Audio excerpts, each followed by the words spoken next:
cooking up some gammon today. Now we're going to be roasting this gammon, and what we're going to do is get some really nice diamond shapes. Hello there. Now, are you sitting comfortably? Good. Then we'll begin. I call again for an immediate ceasefire in Gaza, the return of the sausages, the hostages, and a recommitment to the two-state solution. I don't even know what that means. No one knows what it means, but it's provocative. No, it's not. It gets the people going. It's No, that's enough! Why do you... They're the Free Wales Army, Lana. Yeah, that's right, David. Good lad. Leg hurts. Yes, it will do, Dav. You've been shot. My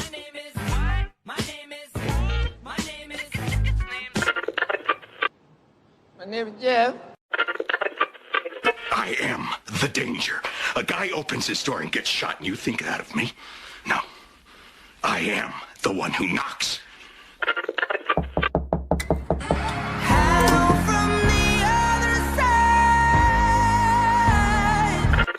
Well, what are you waiting for?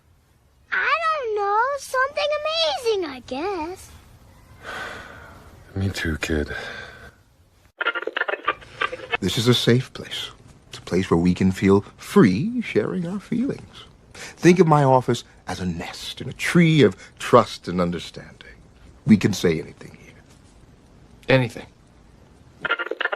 I like turtles. What is it? Supine protoplasmic invertebrate jellies. Look at him. He runs like a Welshman. Doesn't he? Doesn't he run like a Welshman?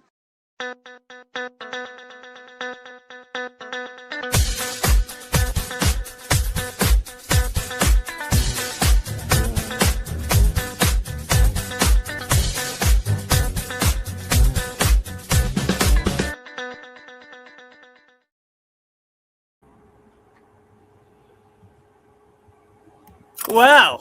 Are you well? Well, there you are, isn't it? There you are, mate. Where are we? What day is it? We are here. We are live. We are Sunday. It's 5 o'clock. It's A-Cup. What? It's A-Cup. Do you know, we're going to have to do that at some point, Dad. We're going to have to get you to do a whole, get you to record some things. A-Cup. Get you on the soundboard and be like, ooh, I say, and just have, random sayings. I don't know if ooh, I say is really what... Too late. We've clipped it. It's going in. Thank you. Thank you to all the clippers. Well done. Tricked me again. So who's got the points? I don't care. Who's got the point? No, go on. Who's got the points? Because it matters. Who's got the points? Let's have a look. Let's have a gander. Well, we know that Jim didn't because he said, oh, wrong chat. And that was 4:13. He was way out of there. Julian missed it by just a minute. This was in at 4:20. Julian! And and Michael managed to get in there at 4:30, closely followed by Jim Speak. Mohaha indeed. But don't worry, because Gillian managed to come back again. It's always between these three. These three are absolutely smashing it. Remember, if you want points just like these guys, then you two have to get in here within the first... If you're the first comment within the first 30 minutes, like Michael was here, of the show, before the show starts, then you get 10 points. If you're second, like Jim was, you get 5. And if, like Gillian, you were third, you get 2. But they all add up. It's not easy, though. These are highly trained professionals. Don't forget. You are competing against highly trained professionals. There's a certain amount of danger involved in this, so be careful. What?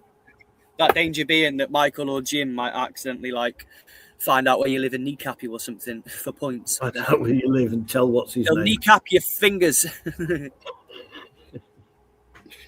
Oh, I can see Michael doing that. Right. Yeah. They take these points very seriously, though. This is very serious shizness that we do right here. And because I don't have any points at all, I can just, I could convict him. you will have the opportunity to be able to earn some points today, Dad, because towards the end of the show, maybe in the middle at some point, we will do a Dad reading rap lyrics, and if they can't guess the song or the artist, then you get to keep the points they missed out I on. get the points. I should, yeah. I was going to say I should pick the rap lyrics, but no, I'd just get it wrong. Don't worry about it. So, I'm not going to lie. So I've got a bit of an intro, and I'm going to play you a video while people are building in before we start the show. I do actually want to. I want to do a bit of a thing here, and today isn't going to be like a super serious show like yesterday was, where we talked about like Jason Hardy and stuff, really, in depth and things. Oh yeah. But today, because we're going to be looking at a few, very different things, but I wanted to start us off with something different, and I'd like to share something with you. I saw something really beautiful, and I would like for us all to watch it together, if you don't mind. We'll let it all play out, the whole thing, because yesterday we talked about the targeted and sustained attack on the Cambridge professor by the right-wing media establishment. I think it's now time that we hear a different voice with a different message, and I would like to listen to James Hardy himself. So I'm just going to share this screen here, and then, yeah. So this will take about 3 minutes, but it's okay. It's don't worry about it, Dad, or anything. We'll sit here muted up and we'll let this play out. Change the world in any way, how would you change it? Israel is in politics as a general. I'm so sorry. There's not a genocide, but you're probably wondering how we even got. If you could change the world in any way. Right, I'll have to zoom back out for that. How would you change it? I would take a thread and a needle and I'd interweave love into our society. That's what I would do. I think the absence of love in our society is absolutely palpable. I feel like the empathy we have for one another, the tolerance that we have for one another, it's completely eroded, and so much anger in society. There's so much anger in society, and I often think, what would one replace that with? Because also that anger has become inflicted.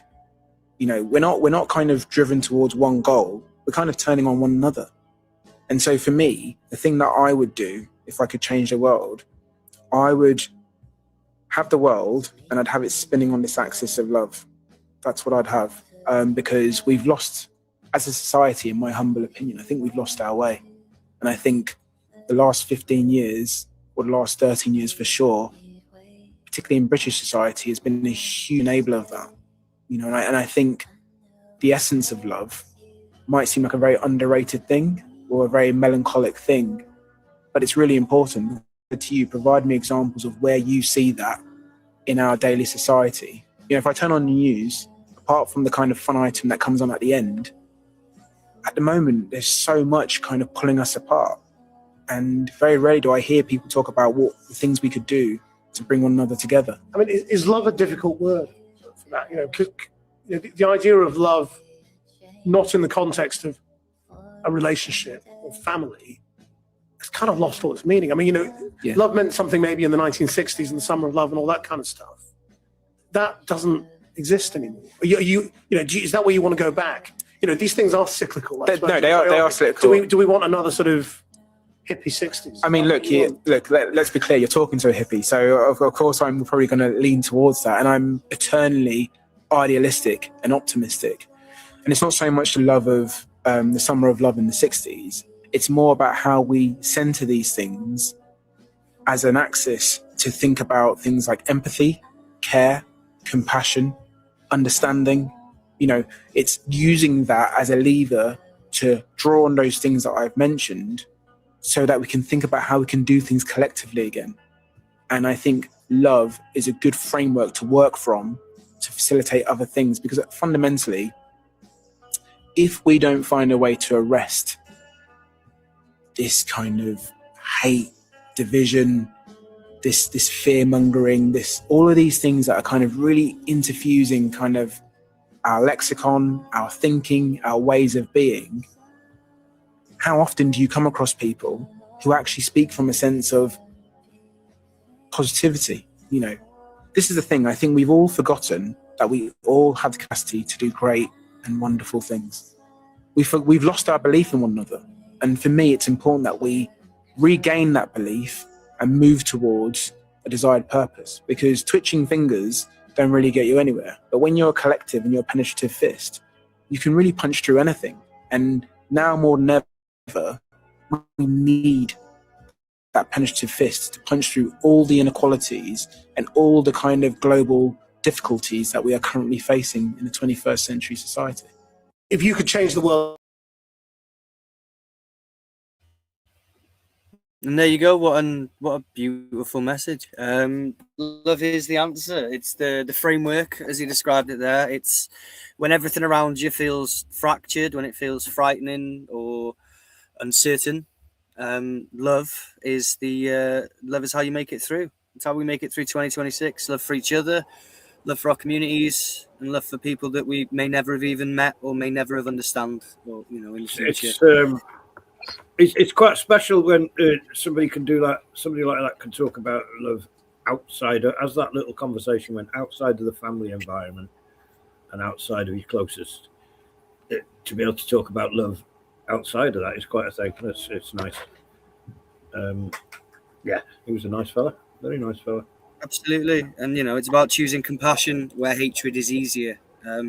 Choosing solidarity, when division is profitable thanks to the algorithm. It's about choosing to reach out instead of turning away, and that is for me a really good place to start. Yeah, it's a good place to start. Start with a bit of hope, shall we? Start with a bit of love. Yeah, so there you go. Those are the words of Jason Arday, sorry. And yeah, it was really beautiful. It was really, really beautiful. So today we've got a lot to go through. Obviously, it's the stream itself is Meet the Mobilisers, tier 2 of the far right. We will be discussing the Mobilisers and stuff, but we'll be getting through to that, and we'll do it in a much easier to digest format than we have been doing. Also, we didn't quite get a chance to finish off the tier 3 one, the brown shirts and all that stuff, so we'll kind of wrap that up together in today's Berkeley Far Right Files. We'll do that right at the end, though. And in the meantime, I think to start us off, because yesterday was such a big, heavy rant stream, it was very rant heavy, so I think we're going to have a bit of love today. And we're going to look at some of the weird and wonderful stories from across the world to start our headline rundown off. But Specs Being Farmer has come in with a quote from Akala from his Fire in the Booth 4. Love is not soft or sorry. Love is tough. It can make your mum catch your body. You're fucking damn right it can. Right then, let's have a go. But before we even, before we get into like the links and all that other stuff, how are you, Dad? How are you doing? I'm all right. You? Yeah, I'm good. I'm good. No, I'm okay. It's yeah, I'm getting over dropping a whole cup of tea on my carpet. Oh God! Cup of tea. But apart from that, I'm getting over it. I'm coping. Oh, and I went to the shop, and the shop's shut. So that was a waste of flipping time. Everything in this country, like, I hate that some areas, especially in rural areas, are like, we're going to shut at like 4 o'clock on a Sunday because, Jesus. What? Oh, you've muted yourself there, Dad. Yeah, that's because I'm stupid. Yeah, we'll shut at 4 o'clock on a Sunday so we can go to chapel. We haven't seen chapel. I haven't seen the inside of a chapel for donkeys. Yeah, a co-op shuts at 4 o'clock or 4:30 in the afternoon on a Sunday. Fantastic. Absolutely. I'm overwhelmed. Overwhelmed with tea and stuff and Sunday service shit. Isn't it? How dare they go home and have lunch? Fucking terrible, isn't it? But yeah, it's been good. I'll tell you why else I'm delaying, because I'm expecting a delivery of some goodies from the shop. 1 second. God, man, I'll shift you, but please don't do this. Thank you very much. Have you ordered food? Hey, I got my stuffs. Oh, my nephew's nice enough to things off me when I'm streaming sometimes. Yeah. Oh, okay. Family's awesome, you know. Suddenly the kids are all right. Yeah. Once the kids get old enough to go to the shop and count change, fantastic. Oh, he's a man now, isn't he? He is a working, man now. college stuff. It's all crazy. Life, eh? Life stuff. But my little grandson's a proper man. Should we, Dad? Go on. Should we find? Should we have a look at some cool stuff? Let's have a gander. So there has been. Here you go, Dad. Here's something terribly interesting. Do you know what? This is interesting enough that it may actually call for a brainy Burke. Should we do it? All right then. Are we ready to get brainy Burke on? All right. Give me one. what? Yeah, my laptop wants to crash.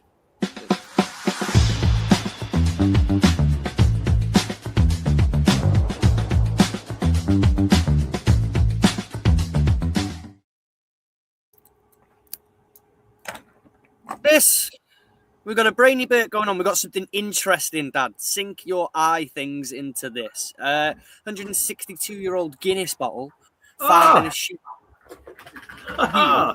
Original recipe, Dad. That'll explain why. It'll still taste like shit. Not a big fan of Guinness, are you? Your bottle of Guinness. Who wants that? Pass. Well, I mean, how difficult it was to go down to the bottom of the sea to get it. Yeah. The scientists are hoping to recreate the taste of Guinness of however long it was, 162 years ago. Who the hell is wanting to recreate that? Well, scientists, clearly. Scientists are wanting to recreate it. 162-year-old recipe. Nah. What the hell is this video, anyways? So, the bottle, which dates back to 1864, was discovered by Belgian underwater photographer Stefan Panis while exploring the wreck off of Dover. It was just down in England. Researchers are now analysing its contents to see if they can recover enough DNA from the beer to produce an authentic recreation of the original stout. So they'll do it anyway. They'll make a stout, pretend that it tastes like it used to do, and charge you £4 a pint for it. You know, I don't think they'll do anything from it, honestly. But who owns the? I wonder. Then there's like this. Can you claim the recipe? Like, if you're part of that science team that goes down, digs up a bottle of Guinness, like gets the original DNA from it to make more, are you like? Well, you're not going to do that, are you? I would imagine. Well, I would imagine that as a. I mean, the guy who went down for it isn't going to do all that, is he? He's going to pass that on to somebody who's got an interest in making this stuff. I mean, that's what scientists, blah, blah. It's more like flipping capitalists, to be honest. I can't, yeah. All right, Michael. Good money making up. Presuming it's safe, Michael, you say that you love Guinness. Would you be drinking 162-year-old Guinness, or are you going to try the original blend when they eventually come out with it? Because you know they're going to. And would you expect it to taste like anything other than seaweed? I'm miserable today, aren't I? 1864.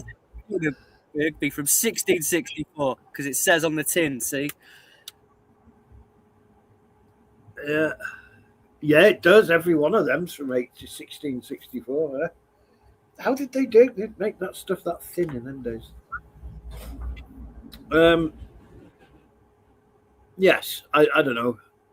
Michael says. Yeah, we'll find out, Dad. They will. You drink old wine, I'd flipping wouldn't I? Can you hear me? Can you hear me, Dad? No, I can hear you well, yeah. Can you hear me? Yes, I can, yeah. My internet keeps like stop installing. The ticker across the top is like being slow, so I'm just going to turn on my thingy fan. I think there's a bit of a delay as well. We keep talking over each other. Let me plug this in. I'll get my fan, my cooler on to cool down this laptop, and then we shall crack on with it.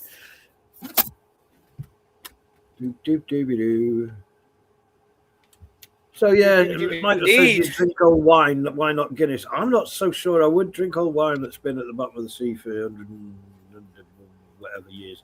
I mean, it's only a piece of cork in there, isn't it? Under tremendous pressure. No, Michael, no, I wouldn't. No, you can have mine. I'd ask for my money back. It's can aged. Is that right, Flo? That's why they get them so good. Erosion over the years. Yeah. Fantastic. They started off as like solid high compound steel, and eventually they've been thinned out to a wafer that's practically aluminium. Yeah, fantastic. But I'm still sitting at the bottom of the sea, me, in all that mud with a bottle of Guinness, thinking how wonderful that's not going to taste. I think they'll light it. It was superb, and I think they'll light it again and say that they've made an authentic copy of it, and tell you the truth when it's £6 a tin. That's what I think. I've seen this happen before. So there is a possibility that it's still drinkable. There's a quote here from Panis. There's a possibility that it is still drinkable. The question is if the seawater has come in the bottle's corks. If not, most likely the beer would still be drinkable. But I think there's a difference between drinkable and nice, like wanting, be nice. Yeah. Yeah. It won't kill you. Yeah. Oh, look at this. 150 from the Arctic Expedition opened to create a brand new version. I feel like they're having us on. I feel like this could be like a really clever way of like, for beer companies to, as we're getting in towards, harder times. See, you're getting it now. Yeah. Absolutely. Treat it with... they could just invent with less ingredients. Because it tastes shit, we could say it's old heritage. And then... Yeah, this is a original recipe. They'll make an ordinary Guinness and put a label on it and say it's the same recipe as the old one. But they'll just do that and charge you loads for it. So I'm not going to buy one. I'll save you the money. I won't buy it. Such as whiskey. So that's one. Do you know what? I would try whiskey. I would try whiskey that's been aged. I'm going to see. What for? Because it's not one of those things because the ingredients are so basic and simple, it's not like it's going to change much. It's just going to get stronger, I guess. No, how does alcohol work over a period of about 150 years? I have no flipping... I don't know, and I honestly, being someone who doesn't bother with alcohol now, I don't know. It can't go anywhere through a glass bottle, can it? So the alcohol's still there. Even though it's quite thin, it's thinner than water, isn't it? So it would be more likely to migrate out than the water it's made of. I don't know. Well, this bottle of beer that was left, it was discovered in a garage in Gobowenden, Shropshire. Gobbowen? Dad, right. I know I grew up in Wales, but English place names, it's not just me, is it? English place names are very silly, and some of them are fantastic. Some of them are really French, aren't they? Ashley, yes, actually, to be fair, it's a mixture of all, as is English in general, but modern English place names from Gobbowen in Shropshire. We're a mongrel race, are we not? The UK in general, absolutely. I totally hear that. The language is, a mixture of lots of other things. That's what makes it great. But the place names are still hilarious. I don't care what anyone says. Cockermouth? What the fuck's that about? I know. What were they thinking? But there you go. Was it a river? Is there a river Cocker? I guess. Don't tell me there's a logical reason for this. I'm not having it. It can't be. Someone's trolling us, Dad. We're having that. Just occurred to me. Maybe there's a river Cocker. And there's also a river and Bulls. Right, now we're going to have a look at it. Cockfosters. Yeah. Reason for such a stupid name. Cockermouth. The places it takes you, this Dad, you got it in one, mate. It's the mouth of the river Cocker. Oh, how many points, guys? I don't get points. Accidentally being right. I don't know if we do points. What do you mean accidentally being right? That's the good of it. That's the result of a good base education. What's the matter with you? Do you want to know the etymology of this word though, because it seems to be entirely geographical and literal. And you've absolutely got it right. So Cocker is the river. The name of the river comes from the ancient Brythonic Celtic word "cocura," which translates to crooked one or twisted And river. balls.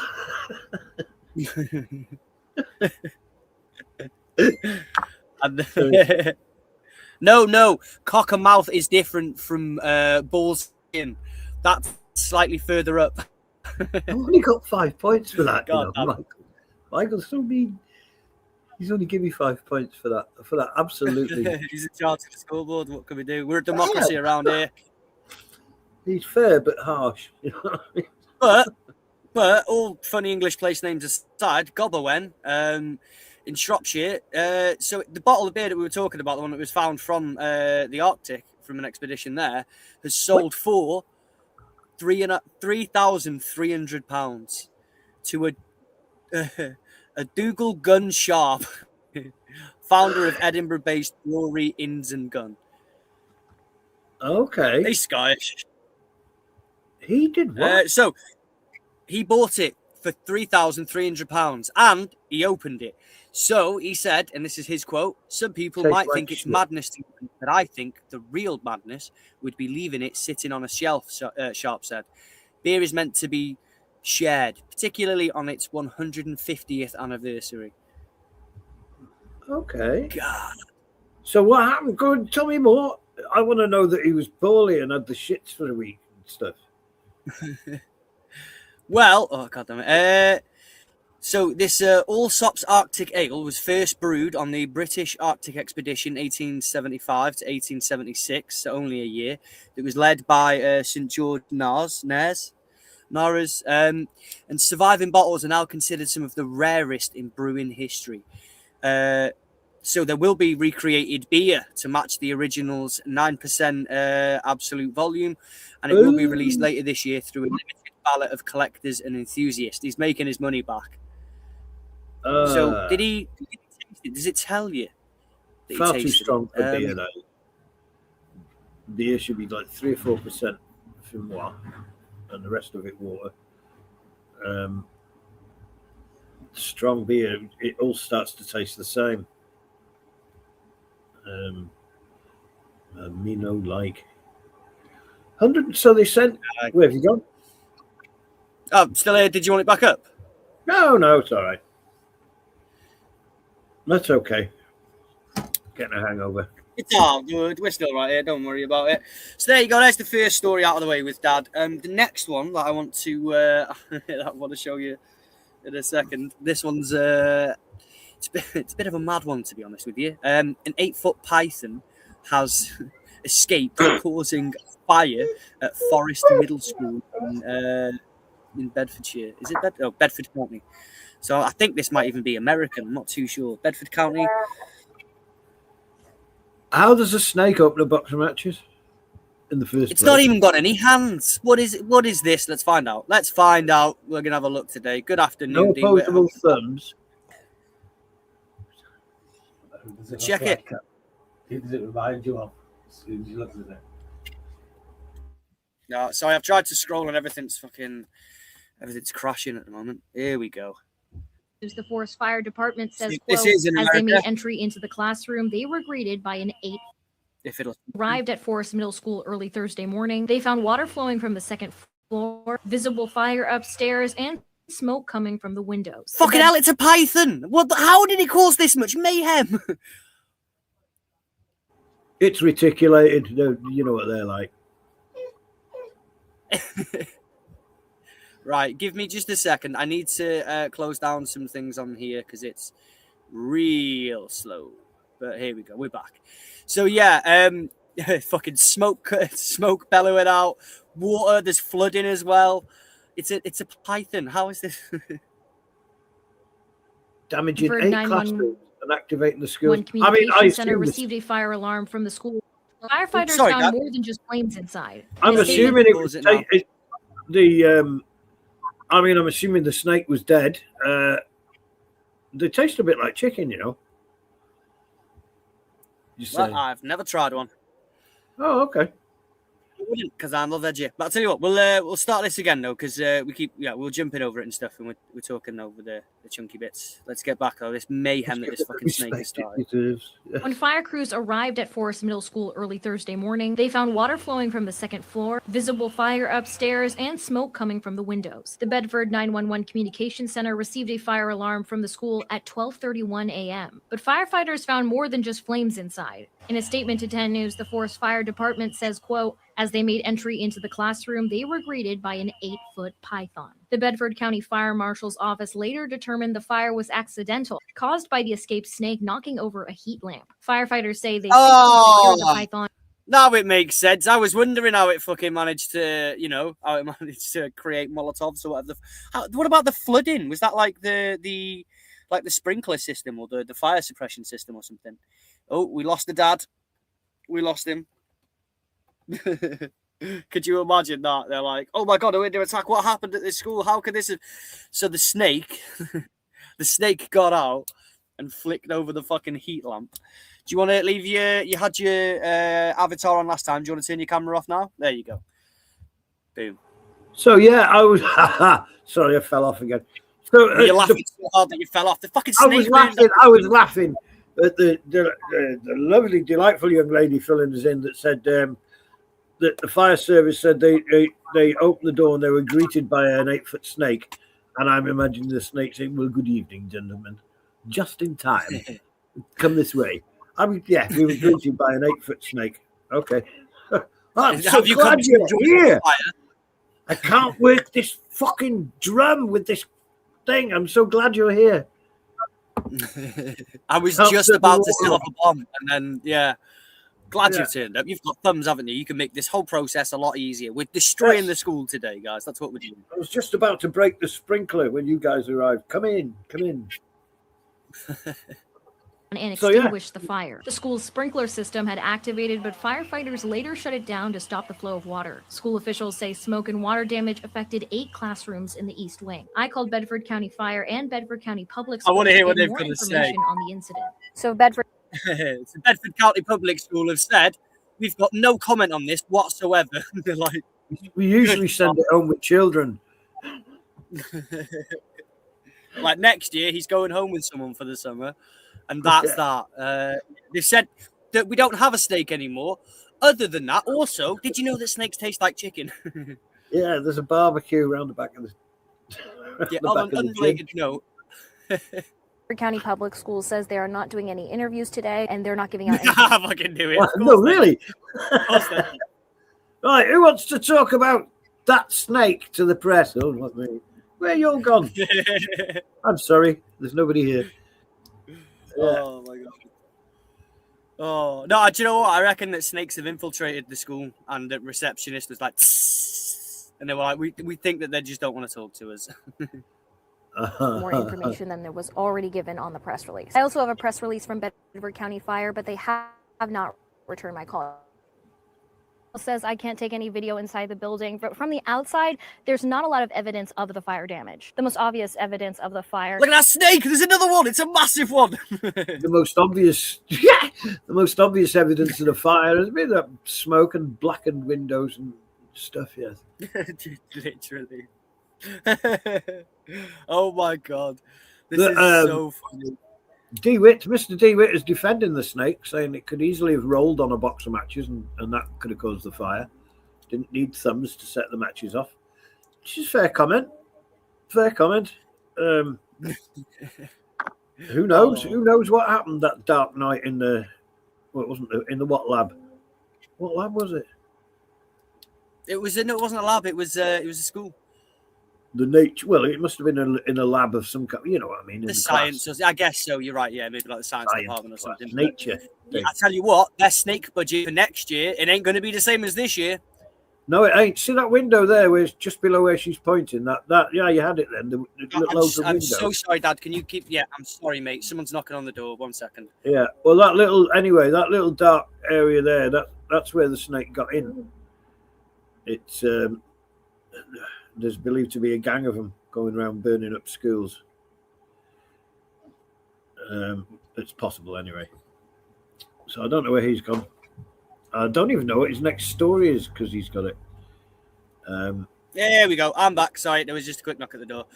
I just want to see broken what the window here comments were. where they let out some of the smoke during the fire. BCPS says cleanup and repairs are already underway. We have some trucks to clean up the fire in water damage. There you go. There you go. Hey. Your dog's not listening to you. Well, there you go. Anyways, the snake was on a rampage, essentially, and burnt down a school.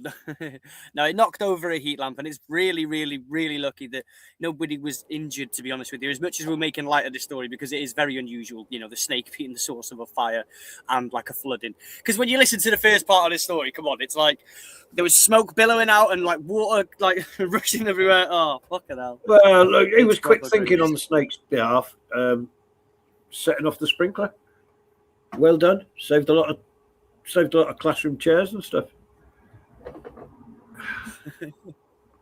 So I'm just gonna have a look through now. There was a couple of other little quick stories I wanted to get through for a giggle first before we get into anything serious, and we'll find it in just a momento. But yeah, there's a whole bunch of like weird, wacky, zany things that are going on in the world at the moment. Houston man. Well, okay, here we go. Okay, I'm opening this up now. Once it eventually works, or slow, is it working? I don't Here we know go. what you're doing. Oh, right, okay. So, unlock my fucking anime. Houston man arrested after threatening a governor's office. Good old Merricky. Dad, do you know what anime is? Do I what? Oh, do you know what anime is? Okay. That's I'm not like for this story, so Japanese cartoons. Yeah. Yeah, essentially, I'm gonna find a different outlet for that because some guy over his anime, some grown man, has gone and threatened the governor's office in America to over some anime thing. Where is it? You got it? No, so I had to take it off because it was asking me to put my email in and do all that before I could look at the story. So I'm just going to find a different source of it, which I did say. So pay attention, or I will fight you. Oh God, there's a whole thing here. Oh fuck yes.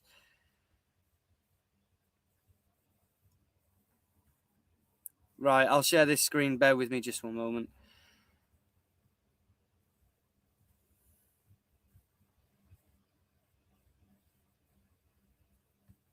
So, man facing felony charges after being accused of threatening a Texas governor's office over an age restriction on his favorite anime platform. If it ever works.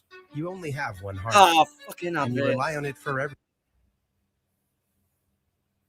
God damn adverts.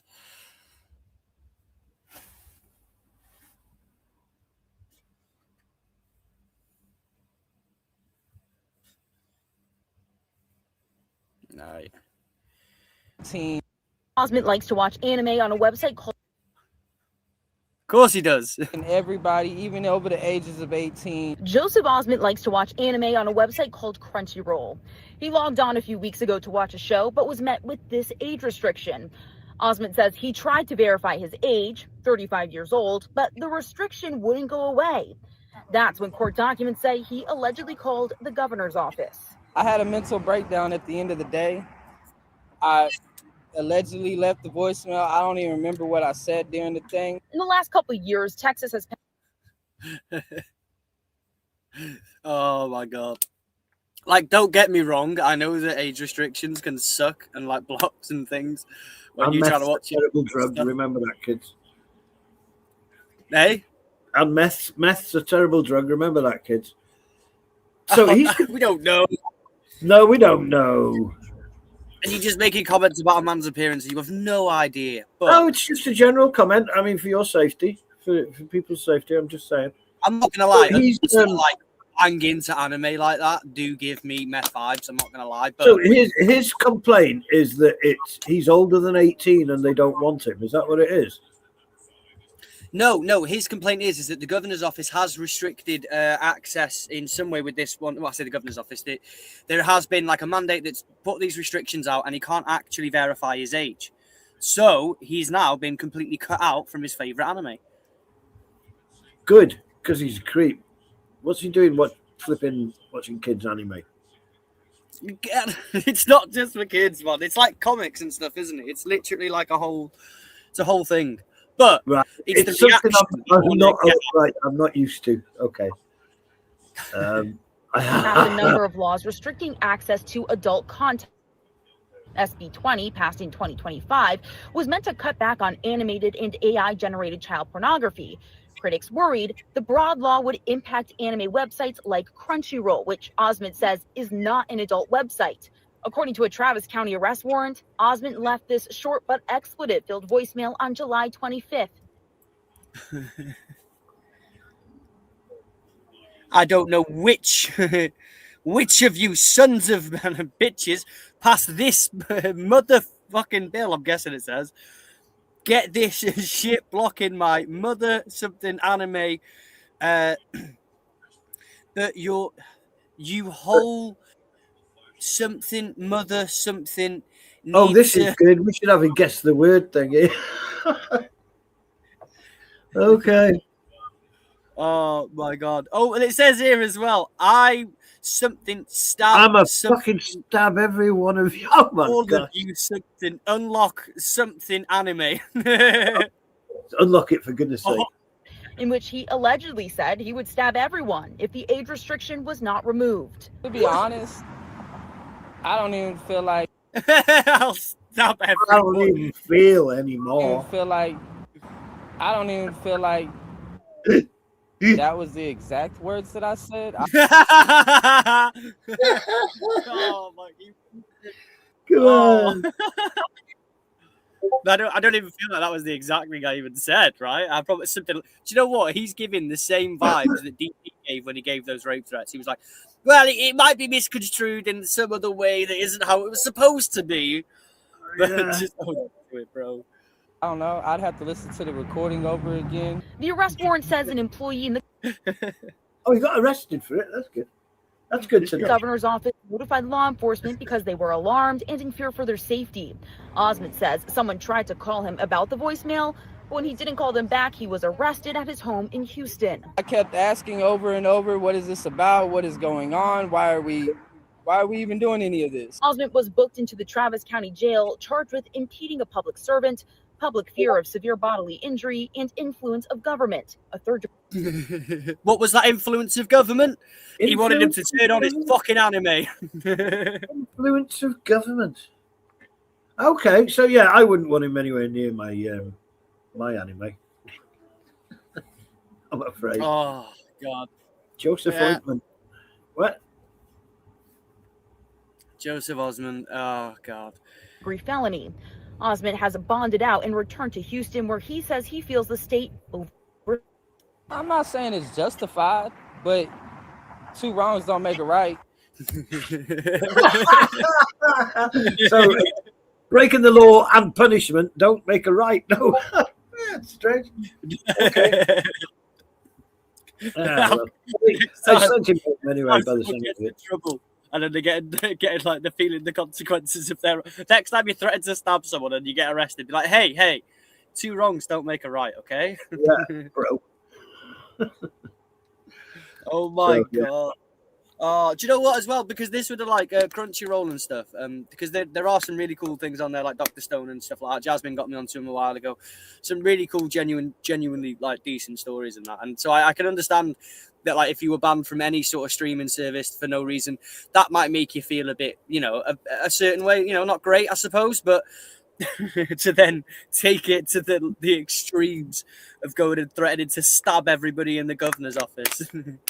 He's the type of guy that's surprised when the police are like, "Hey, what are you doing? I didn't do nothing wrong." Yeah. Oh, what do you mean to stab? Quite I just get stabby sometimes, I don't mean it. I can understand why he picked those shiniest glasses he could. I've just seen a I'm going to show you this in a minute. Fucking hell. He'll be auditing next week. I fucking love it. Oh no, I don't think he's happy about it. Yeah. Surely that he can't be arrested. Surely if he could be arrested, they can confirm his age.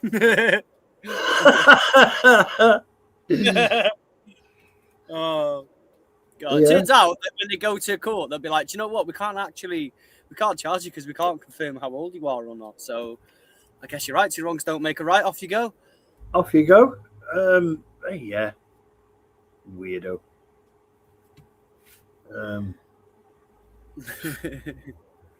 It just seems a bit. Anime's always seems a bit odd to me. It seems anime's always been. It just seems too kind of voyeuristic. I would say for me. I certainly for this wouldn't old put a man. Okay. thing. That's So what? weird. So what? Like, but right, okay, yeah, I wouldn't do that. But I think it's one of those that however you've heard of, like, because anime is just animation that's done in sort of like Japan, China, Asia. You know what I mean? It's laughing at me. That's what that is.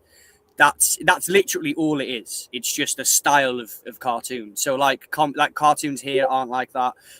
Comic book stories aren't like that, and it's the same thing, just on through a different lens. But I do hear what you're saying, that like, especially if you're a grown man, and some of this anime and that, the way that some of it is, I do get you. I do understand that there is a weird element to anime in people have. Yeah, I've seen all sorts of weird stories, and like people as well, where they'll have like some. I saw this story a while ago with some American content streamers. I remember Hassan Piker did a really interesting piece where he was looking at these other content streamers, and they were trying to justify like. They've got posters of there's some artist that makes like anime style sort of sexualized content, but not, and they're very young looking sort of drawings, if you will. But they go, no, it's not weird. You see, she's actually even though she looks like that, she's actually 1,000-year-old vampire like queen, and so this isn't weird, okay? And it's like it's very weird. So I do understand where it comes from. Like that sort of, is that the word? Yeah, that sort of grossy.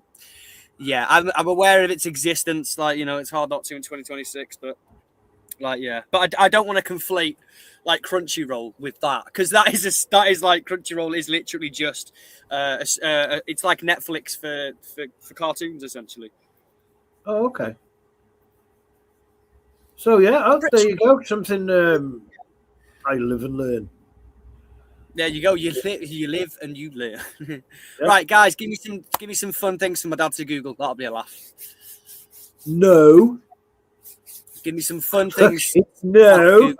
Because I trust everybody here. No, don't do that.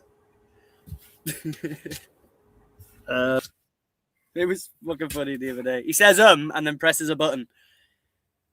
What I don't here's the thing I don't understand, right, is that like whenever we see him on camera or whatever, he's sat like, a good couple of feet away from his laptop, he's sat in his chair chilling.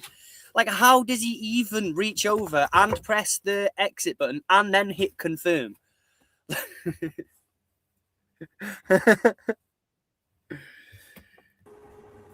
Right, I've got to ask now. Are you accidentally hitting the leave studio button and then the confirm leave studio button, or are you closing down the tab or the browser or something? I don't know what's happening. No, I seem to end up on the page where it says join this, today's one. There's still. Yeah, but how? Why are you touching? What are you touching? Because I'm clever. I don't know. When we talk, I talk and my finger droops very, very slowly. But why do you have it resting over the trackpad? Why do you have it on the button? And then... Can if I want. I can if I want. I've got a droopy finger. I choose to have it over the button. That's like the third time this stream. Listen, if I want to, bloody will do. Right, should we have a look at some proper news? Should we have a look at some proper stuff? Okay, yeah. Let's do it. I've heard that the love affair has ended between Zia Yusuf and Nigel Farage. It's not to be, according to the chatters, so we'll do some research. Oh, okay. Yusuf, Nigel Farage. Fell out. Right. Okay. So I'm not seeing anything recent at the moment. 3 hours ago. Nigel Farage and Zia Yusuf golden, according to Layla Cunningham, as she insists amid rumours of a row swirl, whatever that is. So let's have let me share this so you can see what I'm looking at here. Please do. Then we'll have an idea what you're talking about. Aye. So let's go to our good friends over at the Canary. I love a bit of reporting by the Canary. Yeah, we'd be lost without them guys. Who's this? William Moore. I'm Really not familiar with good. William. So Zia Yusuf responds to a claim that Farage wants to sack him. He wants him gone, apparently. So, according to Politics Joe, they say Nigel Farage has reportedly fallen out of love with Zia Yusuf. Oh, and they were getting on so well. A source told the Daily Mail, I think his days are numbered. Dun, dun, dun. A source told the Daily Mail. Cool, that's not a tentative link at all, is it? Blimey. No, not even a little bit. Reform leaders tell the Sun. Fight. So let's have a look. We'll have a go. So, Nigel Farage slaps down Zia Yusuf for branding Ben Wallace as traitor. The Reform leader tells the Sun, that's too strong a word. I shall give him a ticking off. I'll speak to him today. But yeah, that's over the top. So Nigel Farage slaps down Reform ally Zia Yusuf for calling ex-defence secretary a traitor to Britain. Let's have a gander here. Oh, it's going to take us to X. Ugh, God. It's a Nazi hellscape. Yusuf, your Home Affairs spokesman, called Ben Wallace overnight a traitor. Do you think Ben Wallace, former defence secretary, put on the uniform, scourging on violence for his country, is he a traitor? That's too strong. I should give him a ticket. Do you encourage him to delete that tweet? Yeah, it's over the top. Zia Yusuf, your Home Affairs spokesman, Ben Wallace. I'm not gonna lie. Slapped him down. Did he really slap Zia Yusuf down there? According to this, then, but we'll see. This is latest. I suppose Daily in Mail. politics speak, he did slap him down. He said it was over the top, which in politics speak is, because they don't criticise each other, do they? As a rule. Yes, they fucking do. Do they? Not their own, though. I suppose. Level, not like that. I mean, anyway, he's off, obviously. So yeah, if you don't mind, Dad, can you see that there, or is that too small for you? Do you want me to zoom in? No. So, in the latest on all this, the Daily Mail has reported. Don't dance it around as much, though, please. Allies are also urging Mr. Farage to reboot the party by dismissing his Home Affairs spokesman, Zia Yusuf, who annoyed Mr. Farage last week by describing Tory former Defence Secretary Ben Wallace as a traitor to Britain for allowing into the UK thousands of Afghans who had served the UK during the war in their country. A source says Nigel has fallen out of love with Zia, who is out of control. I think his days are numbered. Rupert Lowe, leader of the breakaway right-wing Restore Party, only left because Zia went for him so hard over some HR nonsense. If Zia goes, Rupert could be persuaded back. Oh, they're playing musical chairs, aren't they? I don't think that's possible. I don't think Rupert Lowe could be persuaded back to Farage's lot. It's nonsense, isn't it? It's just. But why would he though? Rupert Lowe has absolutely nothing to gain, really. I mean, don't get me wrong. The Restore Party is doing much better than the Reform Party, but Rupert Lowe is the man of his party. He is the top dog. He's got his position within Parliament. He's, doing all of that typical tier one bullshit. I don't see any logical reason for him to want to sidestep all that he's built at the moment just to go and join Nigel Farage again. I mean, don't get me wrong. I could see some type of potentially what do we call it? Where the Borg assimilate them. I could see them, assimilating into each other, but I certainly don't see Zia Youssef being the reason why Nigel Farage. It's being the reason why Rupert Lowe's just going to give everything up and go running back to Nigel. I don't see that being the case. Maybe they'll open another one, another party. We go reform, restart, Reclaim. That's a thing as well. Refill. Hey, what is? Reclaim. Oh, there you go. It's all that something, isn't it? Let's go through all the words we can. Isn't it nonsense? I don't even know which is which anymore. Which party's doing the better? Did you say restore or Nigel? Out of the far right bigots, Reform is doing the better. When it comes to they're closely followed by Restore, but there is quite a gulf. I say closely. There's a gulf between them, but they are Restore are the second largest. But Restore in itself, splitting that vote, it's good for me. Yeah, they're splitting that vote, and yeah, keep them to it.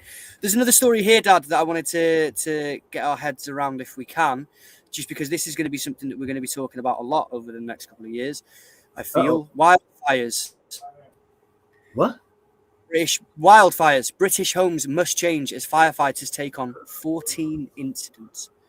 So with the temperatures are dropping today, the lack of summer rain and the dry land, it's giving firefighters in South Wales.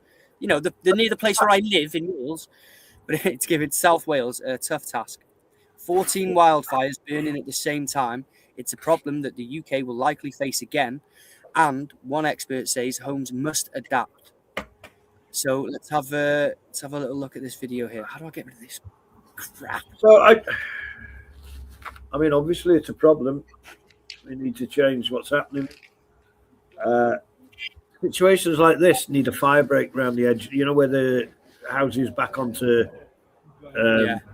stuff like this, or to farm. To farmers' fields. There should be a fucking fire break around the edge at least. Spending ad budget on more reach, not the right reach. That's like blowing your.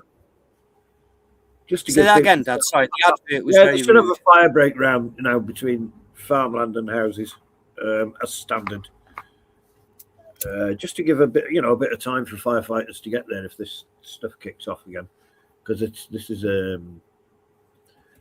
absolutely it's a dangerous thing, isn't it? If it's going to keep happening. Absolutely, there's no sign of it slowing down. So firefighters taking on 14 wildfires in just South Wales. Soldiers have been sent in to help wildfire responses. Neighbours help firefighters in a village where floods were once the problem. It's mental, isn't it? A man charged with arson after fires in London Park. It could stay mostly dry until October. British homes must change if wildfires are to stop. And then when we look at the Stour Bridge destruction, we saw that the extent of those homes being burnt down, didn't we? Families have returned to see their homes being destroyed. Can't imagine what that was like. I'm just going through the headlines that they've got. Massive wildfire remains in West Midlands town, and the council raises almost 30,000 after scam warnings. Okay, that might be a different one, but yeah. No, that's terrible. I mean, they were family houses as well, weren't they? They were nice, big, like 5 bedrooms and so houses that were just fucking went up. I mean, imagine going to work one day and going home to a pile of fucking ashes like that. It's fucking dreadful. Everything you have, it must be. I mean, it's not something you'd forget ever. Life changing.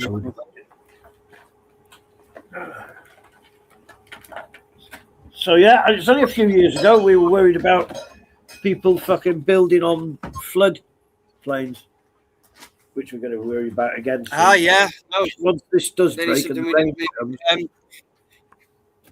it's terrible, isn't it? It's absolutely shocking, and I'm never not amazed about how not concerned about climate change the government is in general. You mentioned climate change, and they go, yeah, very, very important. Anyways, moving on, and it's like, no, we're burning now. There are 14 wildfires at the same time are raging in South Wales, and they're like, yeah. Anyway, moving on. It's like, we'll send out an alert that so no barbecues. It's like. So what corporate changes are you going to make? What social changes? That was the best reaction I saw. I think everybody's probably heard it by now. That somebody's reaction to that phone thing was such a shock that they dropped the cigarette and knocked the barbecue over when they heard it. Yes, I saw that meme. I put it up yesterday. Probably the best one so far. Literally, just that one comment's done around well far, and it's well funny. Yeah, I think though that when it comes to, we could be doing a lot more as a nation about climate change and looking after our ecology. We need to really use our position on the international stage to be able to have the privilege of selecting where our stuff comes from, whether it's energy and and food and everything else. We need to be responsible about our sourcing. We need to start reduce, reuse, recycle. That is a huge thing, but not in the way that we're doing it. Like, we've got family that have been at the recycling, so we spend all of our day cutting up all our stuff into bits and bobs and separating everything, cleaning it all, putting it into the boxes. They take the boxes, chuck them in the little assorted slots in the truck. They then take them to the sorting place where they all get thrown in the same area and then chucked at a landfill overseas, offshore, or somewhere else. Yeah, we spend our. I hate these bloody things, these bins, these recyclo bins. It's bollocks. It's just so that the council can sell clean waste, can sell your stuff as clean waste because you've sorted it for them. That has a value, then, doesn't it? You've put value into that. And they then doesn't go back into the system. Well, sometimes they sell it as clean waste, but otherwise it just goes back in. Yeah, just most of it just goes back into like landfill and stuff, and it's we're terrible at it. Yeah, makes no sense whatsoever. And so on in terms of what we could be doing, like wetlands and irrigation, underground reservoirs. There are things that we can be doing now that we understand this is a problem. I'm ashamed to say that our government, even though we've been staring down the barrel of this particular gun for decades and decades, they've done nothing to prepare us or to be able to help the people who live here as this land is going to start to slowly become inhabitable. Like, I'm sure that we will, over the next few years, at some point they have to acknowledge it, but it's going to be too little too late, and eventually we're going to end up with, Caracas. Yes, June. Yeah. And we will. Don't think we won't. It's it is a shame. And when we look at the seas, the sea levels and everything else, God damn it, we have tanked this planet. We don't deserve this. We're like a bad rash. We're all over this fucking planet, just fucking shit up. Yes, we do, and that's what we are doing. How do I share my screen? I've got a little news thing. If I can share my screen. At the bottom middle, it'll say, it'll be like a TV with a plus sign in it. You'll click that, and then it'll say share. Right. So once it comes up, okay.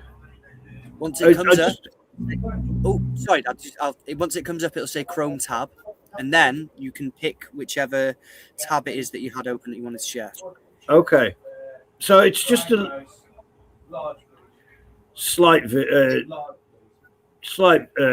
move thing. So you remember the Tate brothers who were arrested and are now in prison being held? Yeah. Oh, Andrew and Tristan on what was it, like 49 counts of things like rape and sexual abuse and stuff.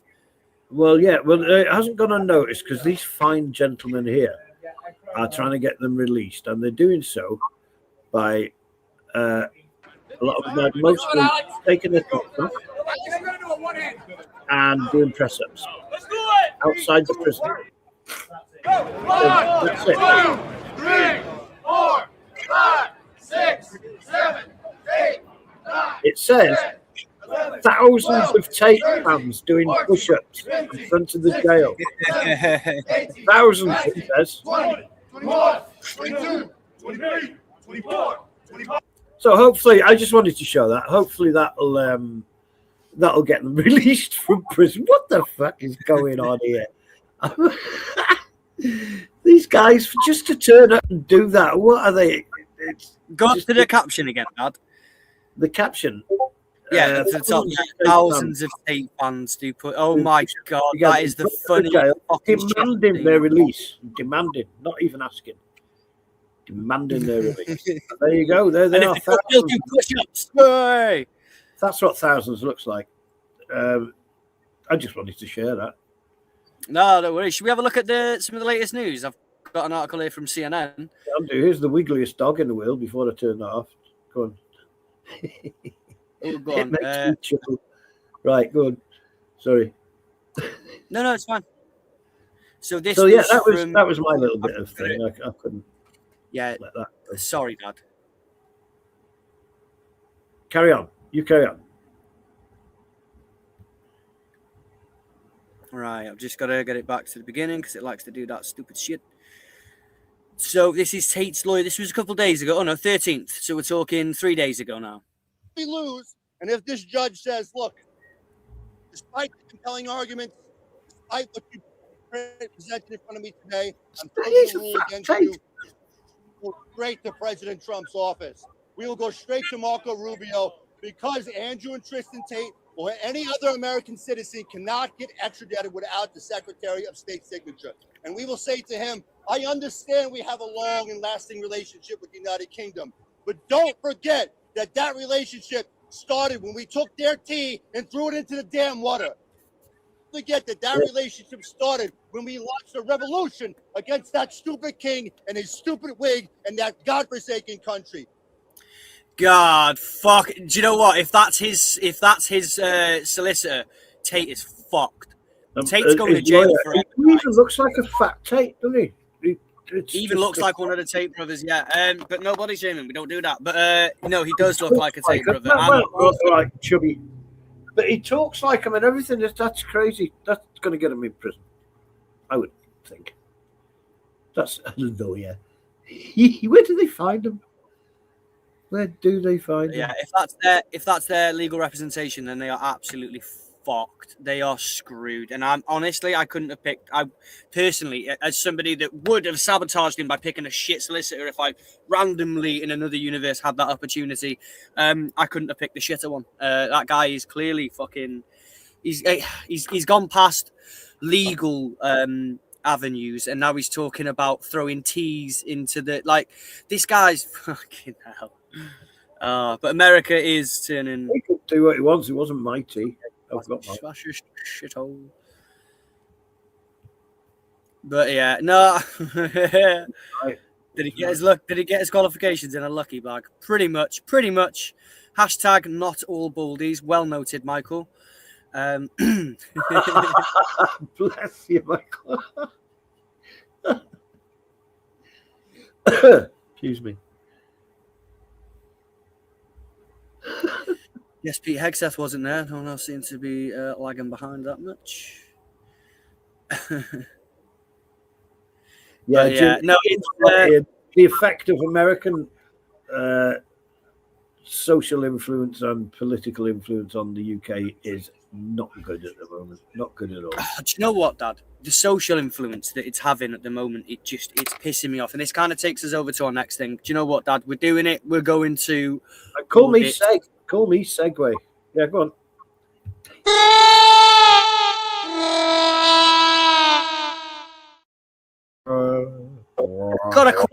I've got a question for you, Dad.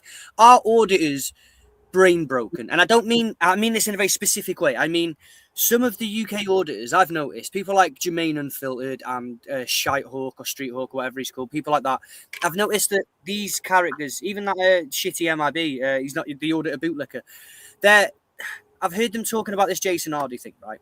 And it's not about Jason Hardy, what I want to talk about. It's about the Americanization of some of our sort of auditing class of the UK. But no, I've noticed that when it comes to this Jason Hardy story, it's kind of made me realize that they see everything through the lens of like American media and American laws and just American everything. Like they're these patriots, as they call themselves. Yes, because that idiot you noticed the other day, he was using Americanisms, wasn't he, instead of quoting laws or rules that exist here. You know what I mean? Yeah, absolutely, yeah. Jermaine Unfiltered, he was. Do you know what? About James Hardy, but it wasn't just him. There was Shite Hawk and a few other people that they're trying to attribute the death of James Hardy because they're racist as fuck on DEI, which is diversity, inclusion. I'm not too sure what it is, but it's an American thing, right? Yeah. Now we do have similar concepts in UK law, but it's not called DEI. It's the equivalent of being like, you know, watching a police audit and being like, oh, the FBI really tuned him up then. No, that's not the FBI. That's like the local Bobby. What are you on about? Like they keep using these Americanized cultures to push these points, and like that, it's really weird. This whole class of people have just gone proper. In fact, it gets even stranger because I've noticed a scam, Dad, a scam that's kind of based in an American idea that already happened. Let me show you this now. Okay, so I'm gonna have to get a couple of resources up at the moment. Okay, yeah. But I wanted to. We know a particular content creator that has, and I think this is a really interesting point to go on.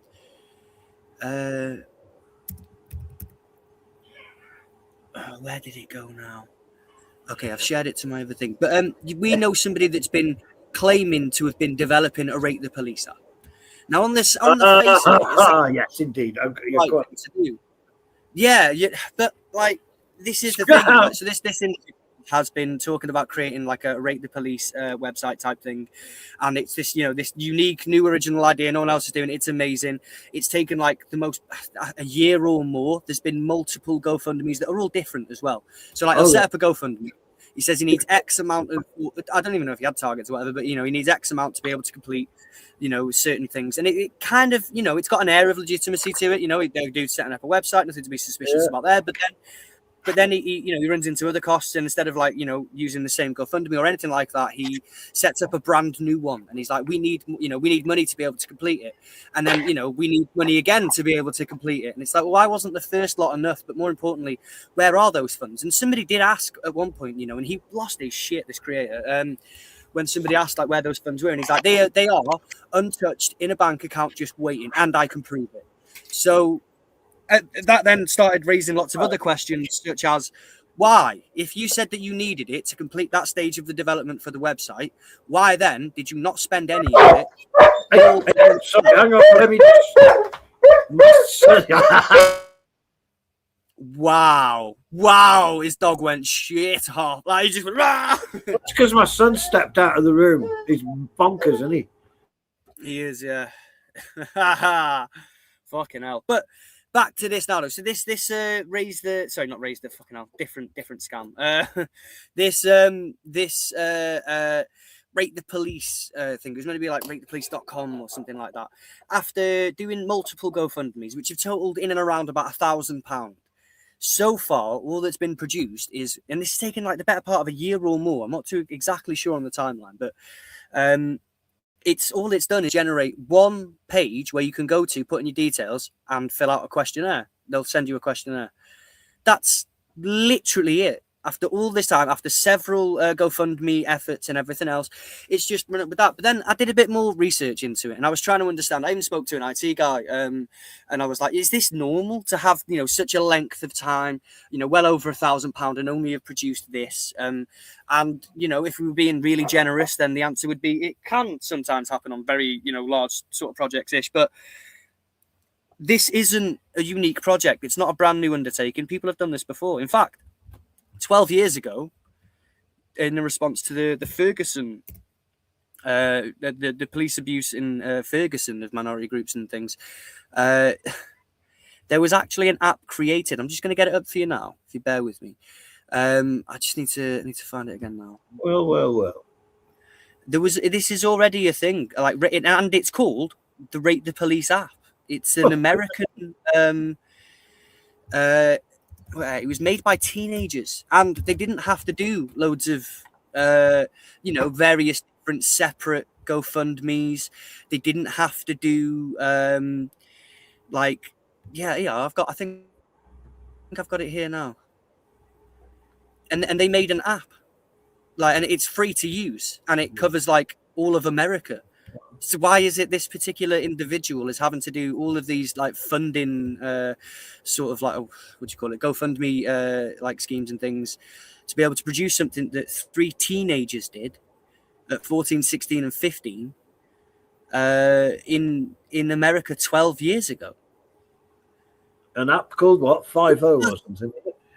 Yeah, the app was called 50, but there is a Rate the Police. So if right, the best way of getting it, I'll find the I shared a video that they created to promote their thing that was released 12 years ago. And I want to compare it to what's being offered by this person. And I want to look at the recent ChatGPT response they've given to accusations that's come from this channel that it's a scam. I'll just read that there. In the wake of last week's Ferguson, Missouri riots, 3 Georgia teens have created an app that enables people to document and share instances of police abuse and misbehavior. Okay. The creators are siblings. The app is called 50. I made a mistake when I said it was Rate the Police. That was my mistake. But yeah, the app is called 50. We're going to show you it here now. So it's for reviewing your local law enforcement. It's exactly what Rate the Police is. Sound of the police.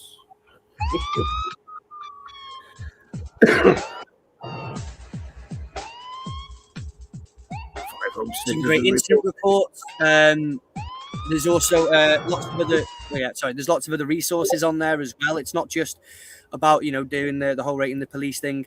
There's a police grade and review, which is primarily what the what would be the British one, which I personally believe is entering into sort of scam territory, to be honest with you. But yeah, I mean, look at it. You can find your local police stations. It's got resources for knowing your rights, the feedback. You can organise your community for people to get together. You create an incident reports. You can submit them in there. These are, this was developed for free by teenagers in America. A dozen years ago. So, what are you suggesting? Yes. Is there a slight whiff of scam about this, do you think? I think so, Dad. I think we've stumbled onto a bit of a scam here. So I put out a post saying, look, this is scammer alert, I'm absolutely confident as well. So a fair amount of people on the far right follow me, and I know that we don't see eye to eye, but I certainly don't want them getting scammed, and they are easy to scam. And so I put out a post and stuff saying, ratethepolice.com is never going to exist in the way that a certain YouTuber says it will. And he's stolen that idea from kids in America. But, and this is the questions that I raised then that I want us to ask now. If these people were genuine about creating this site, and, and this was their original idea as they claimed it to be in the beginning, then how is it that teenagers can do it without begging for funds from their viewers? When 12 years later, why is a bigoted YouTuber now setting up multiple GoFundMe pages over a lengthy period of time with no web page in sight, all to perform that same task that, again, as we said before, some teens did in the States for free over a decade ago? So maybe we should invite him to make his case. No, God, no. God, he's an awful person. That is terrible. It seems we know who we're talking about. Then. So yeah, but there was, but since I've brought this up and since I've started saying, look, hang on a minute, this is, why is it taking you X amount of time for something it took kids less than a week to do 12 years ago in the States, right? And so there was a response. The first one was, oh my God, he's triggered, how dare he, he's asking questions, and then he's talking about like an old website thing where I was selling my t-shirts and things through. And that is when that they're starting to panic. But it got a bit more obvious when I started to see more of the responses. So he then did about me 20 posts in 2 days. No, sorry, that might be a lie. It was a lot, anyways. But there was an enormous amount of posts. I'll share with you the thing as well. Let me duplicate this tab so I can get back onto YouTube and go through it that way. But I'll show you what happened. Since I met a right winger scamming right wingers, could you? Right, this is fucking outrageous. This. Right, let me share this tab here, and then we'll go over to that one. We've got an IT. Can you read out? Right, can you read out? We have a literal qualified IT expert in the chat, Dad. Their last comment, Specs Bean Farmer. Can you read that out? Let me see. Here we go. I'm almost there. I'm not the brightest. So Specs say, is that his last comment there? Yeah. Yeah. So okay, you could vibe code this in an afternoon. Shouldn't take a lot of money to spin up a VPS to host it. I don't know what they need the money for. There you go. So that comes from somebody who spends his time doing this stuff. I've seen advertised. Yeah, I've and seen this, lots of adverts for people that do this for next to. You can get it done for next to nothing, can't you? Get it done absolutely. for you if you know nothing. Yeah, But go it gets it gets a little bit weirder. So this dad that I'm showing you right here, this is over a 2-day period in response. Nothing talking about where the money's gone or any, because he says he's like, I could prove I've got this money stashed, and it's just waiting. And it's like, oh, that's interesting, because you said you needed to spend it on specific tasks, at specific stages of development of this thing. What's going on? But then all of this is just 2 days worth of posting aimed at me, because You're I asked joking. That's 2 days. He must have worn his little pink fingers out. Absolutely. I'm going to try Trigger, not to get it's Trigger. You should call him fucking Trigger. So My word. he responded. Did actually do a response though about 6 hours ago. He put the reason why our site is still in development and why we will not be compared to a 12-year-old American site that teenagers made as a school project. So he's already trying to minimize the work that they've done to maximize the efforts that he has to put in. Yeah. So he then goes on to say, and I've done it like this. Oh, I've already got his name in there. Never mind. But here we go. So below is an index of things that we have completed and yet to complete. Right now, what this is just pure ChatGPT, and it's like we are also paying contributors to put in their input and know-how. What? But again, what is it that you're like? These literal kids were doing this 12 years ago for free via an app without having to beg their viewers for funds. And if they were questioned about it, I'm sure they wouldn't have done like this. Like, I'm sorry, but this was so unhealthy. This What's is that too crappy- like, oh my god. What? Nothing says innocent than this. But But no, so you want to make the police more accountable. So it's 109 point master index, a legal foundation, business legal. Right, what he's doing is his website terms and conditions. Yeah, he's This copied doesn't it. Just copied it verbatim from terms He's and just conditions. copied it verbatim. This is what makes up an actual website, and he's basically said, "This is the sort of idea.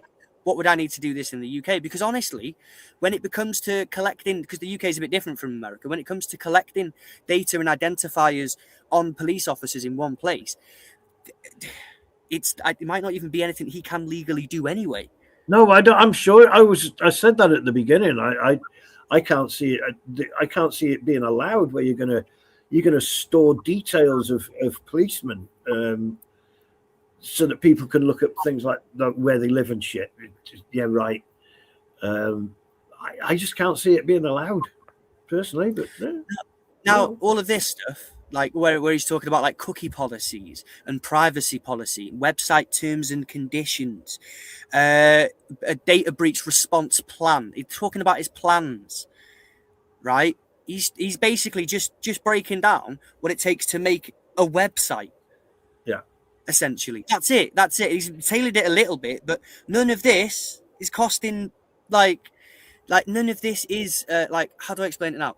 If he's paid for this, that those teenagers in America would have had to have gone through in some form or another, at least like the American equivalent, in order to develop their app, which they did in less than a week 12 years ago. We've got IT experts saying that they don't know what this money's for either. This is the response to it. A ChatGPT copy and paste thing here. And look at it. It's literally just, well, we need money for this. We need to do that. A review reporting button. But all of this stuff here, right? What we're talking about is like nonsense. A plan for how to work it, right? That's it. That's all they've got. It's not. It literally isn't like the reason why you would need to establish multiple GoFundMes over a lengthy period of time, only to turn up with nothing. And remember, all those things he says that that has to be. It's taken him how long, and he still hasn't got there. Yet children in America can do exactly the same thing with, frankly, better features And it's not a website; it's an app you could download because they're not old as fuck and they don't live in like the. He's like, we're going to make a statement in the paper. See? We're going to stick it on the interweb thing. Yeah, like, no, make an app, bro. Like, it's dead easy. These kids did it like that. Exactly everything that you're doing and more. Like all of that list of things, everything and more is done already. It already exists. So I'm going to say it again. That website will never exist in the way in which he says it does. It will. It will. Alrighty. So there's your challenge. That's like almost the leather glove to the face. Kind of, yeah. But like, obviously, like the obsession thing to one side. I mean, I'm nobody's victim, but obviously it's weird and it's creepy that he does all that stuff. But all that to one side, it's easy enough to ignore. I think it's worth talking about him today specifically because of that make the police thing. Like, I mean, a scam. See a scam, say a scam, for goodness sake. It's a scam. It is. It certainly is, in my opinion. Anyways, see it, say it. So, I did. I literally did, and I will fight you. Let's go, Dad. So the next thing that I want to talk about is I want to briefly, because I want to do the things that we said we were going to do, but we'll keep it short. I want to talk about tier 3 and tier 2 of the model that we've created as established by the ACOB family, my lovely, lovely, lovely ACOB family. We've been working together and we've been establishing a model system that represents a home and a role for the individuals, groups, and organizations that you see that make up the far right. Although they appear to be pulling in different directions and sometimes fighting against each other, they all play a very vital, very distinct role within the far right ecosystem within the UK. We've discussed tier 5, we've discussed tier 4, that's your auditor level and your outright neo-Nazi things. We're now going to come on to the fringe bigot political parties and the mobilisers. To be honest with you, there isn't a huge amount to say about the fringe bigot political parties, aside from explaining a few of them and where they come from. So it's basically UKIP and parties like that. These are the brown shirts that our granddads would have fought. Do you know what I mean? Yeah. What's your take? Oh gosh.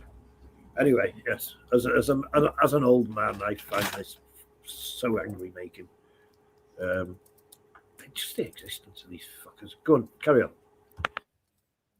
No, it's yeah. So I want to let's have a look at now. Nick Tenconi. We'll explain who UKIP are. We'll give you an overview, sort of briefly, on what the far right, how do I say it now? On what the far right model and stuff is, and we'll explain some of these characters within it. So if you bear with me just 1 second, I've got a really slow, hot laptop at the moment, so I'm just trying to make sure that I've got everything in order.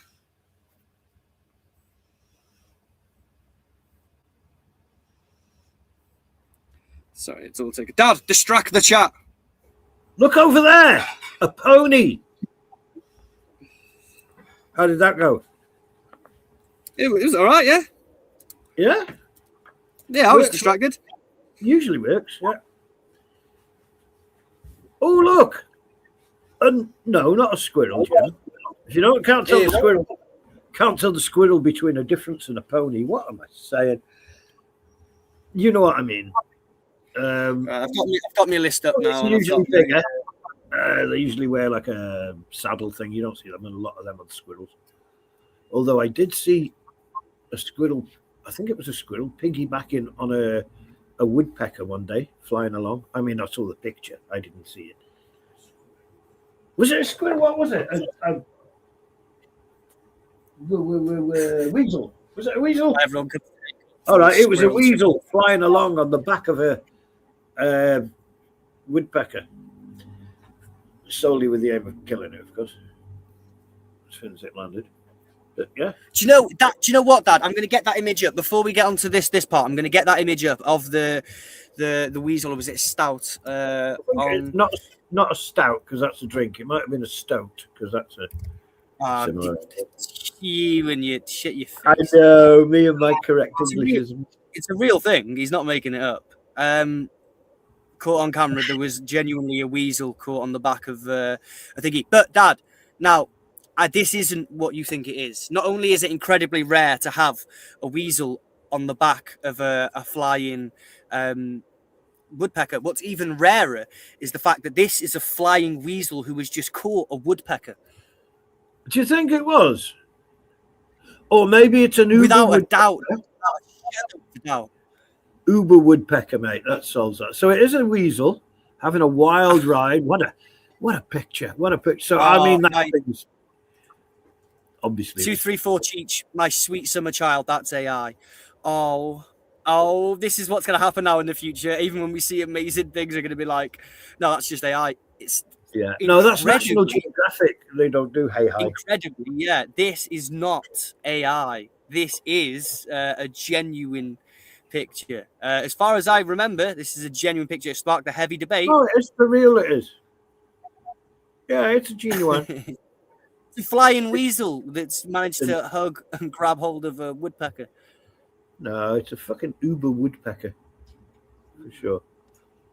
And if also as well, if it does turn out to be if it turns out to be AI, and I've just done that whole like condescending, oh my sweet summer child thing, like I apologize just in case. No, it is. Just in case there's AI. But It no, is it's real. not. It's rare. It was actually given like shot of the year and stuff. It was like shot of the century.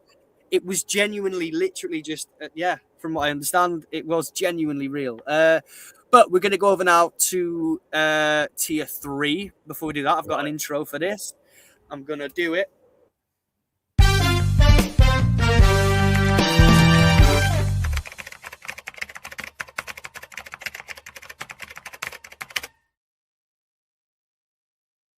Hello. We here at the ACOB family have been examining and studying the far right for our sins for quite some time now. And at first glance, they seem to be a mix of individuals and groups that are all actively working against each other in some cases. But that isn't the bigger picture. If you zoom out, you will see that they're part of an ecosystem. And that ecosystem can be broken down into tiers. Those tiers represent the various and crucial roles that keep the ecosystem alive and well in a modern digital age. These 5 tiers that we're talking about all help each other, and they all depend on one another to exist in their current form in 2026. So the tiers are as follows. Tier 1 is the establishment tier. This is the people and the groups that are able to inject far right talking points into Parliament and shape the conversation that the ruling classes have around certain topics like immigration and things like that, and policies in general.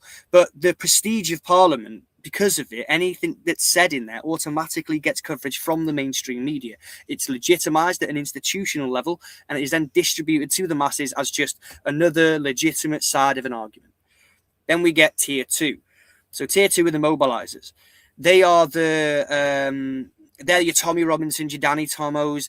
They use the normalized rhetoric from tier 1. They amplify it. They hijack any grief stories, and they organize physical events, which generates funds for them and also helps the other tiers in networking and generating their own income. It's a beacon to racists and bigots, all descriptions, and it gives them all a place to go. All those people that exist within that sort of far right spectrum. Tier 3, which is the tier we're going to be talking about today, is the fringe bigot political parties. Think of Tonconi and his brown shirts, the grouping of racists that are trying to be the establishment level. The defining feature about this tier is that they are looking for electoral validation. They stand for elections, echoing the rhetoric of tier 1, but in a more extreme manner. They advocate for extremist policies, and they use the events of tier 2, those like RTK events and Raise the Colour stuff. They use that to gain more votes, more members, donations, and things of that nature. They're very similar to tier 4, but the defining thing is the fact that they're standing for electoral viability. So tier 4, though, who we talked about last time, these are your neo-Nazis. These guys are not pandering to potential voters. They say the quiet bits out loud, and proudly so. They are the extremist cells, the outwardly neo-Nazis who believe in the most extreme ideologies and are actively preparing to fight it. They push for ideas like RAHOA, the racial holy war, and things like Day of the Rope. It's terrifying and disgusting, but that's who they are. Then lastly, we get to tier 5. Tier 5 are the auditors, the vloggers, and the backbone of the structure in terms of the digital ecosystem. They are filter creatures that eat up all the shit, essentially, from the others. They turn that shit into highly consumable content that's essentially gaming the algorithm with with its extreme content that is favored by that particular algorithm, and they serve to amplify and platform all the members of the groups and the individuals of the previous tiers to considerable audiences. Also, that they can get clicks and views, and that then translates into validation and money, which, thanks to social media, is a real thing now. The monetized, radicalized gateway. But that is a rough outline of the structure, and obviously we could spend days talking about how the interconnected nature of that structure works, how they all depend on each other, and how they all rely on each other to function. But we're writing a paper on that, and that's going to come out soon. You'll have to wait for that to come out. So instead, we're going to be looking at tier 3, which, as I said before, was the fringe bigot political parties, the brown shirts, and we've got an article here of the delusional grandiosity of Nick Tenconi. Nick Tenconi, Dad, sum him up in one word, if you don't mind. That's I got so many one words. All right, it's slowing down. It's like one of them, like a jukebox thing when you put your money in and pull the handle and the reel spins, and it's spinning and spinning and spinning. It's slowing down. It's gone chunk, cunt. It says. There you go. There was that word you expressly said I could never use. So Nick Tenconi appears to be displaying symptoms. I don't agree with this diagnosis of them, but I understand that Searchlight does have its style of reporting, and I do respect Searchlight's style of reporting. But here we go. Dad, actually, if you don't mind. I'm actually, do you know I'm eating right now? Can I just miss? Oh, you are you? You're eating, are you? Oh, okay, I see how it is. All right, whatever. Nick appears to be displaying clear symptoms of a condition called grandiose delusions, characterized by, it says here, by believing, for instance, that one is secretly wealthy and influential or of an extraordinary status, despite evidence otherwise, that they have exceptional powers, knowledges, or abilities. Knowledges isn't a word. And has a special relationship with a famous person, deity, or important organization. But what if you are secretly wealthy, influential, and have extraordinary status, despite, not having influence, money, or status? But he has a unique mission to save the world, change history. This is going to be an interesting article. Ponder, for instance, the extraordinary email which he has just sent out to his dwindling gaggle of supporters, declaring that UKIP's 5-month Walk with Jesus campaign made history and achieved countless victories and has been an enormous success. He's starting to bite into that Trump stuff, isn't he? Yeah, it's all lies. Lie. And he does display all these things, those symptoms that were listed there. I mean, he does actually display them. Those symptoms. And to be fair, they do be bringing receipts. Like some of the claims and things that he makes are just absolutely, as it says here, absurd. So he is now telling his followers that he has made history, leading the only mainstream, explicitly Christian political party to take to the streets armed with the gospel and crosses to give Britain her medicine. What a fucking delusional. I'm there with the absurdity. Sorry. He's coming round to the Would you say that? general acceptance that he's a fucking idiot. Oh yeah, 100%. So absurdly titled. Once again, Britain moves. UKIP moves there. Sorry. Right. Absurdly titled. UK. Fuck's sake! I am really struggling with my fucking ADHD today. I am really struggling with it. I'm trying my best to fucking try and read a sentence and look at one word at a time without my brain jumping everywhere. So, absurdly titled, once again, the UKIP moves the needle. The email claims 30 million socially conservative, patriotic Britons are waiting for leadership, that Britain lacks the Christian vote, and that UKIP is now supplying it. One heavily policed shuffle through the capital at a time. Yeah, the man's a fucking idiot, and he surrounds himself with other fucking idiots, as if as if he means something. He's just got this look of like, I rule the world, but he surrounds himself with people that will swing a punch at you as soon as talk to you. You try approaching him, and they'll be throwing punches at you straight away. But he's a nobody. All said and done, he doesn't have any political sway or social influence. And this lie about Christian.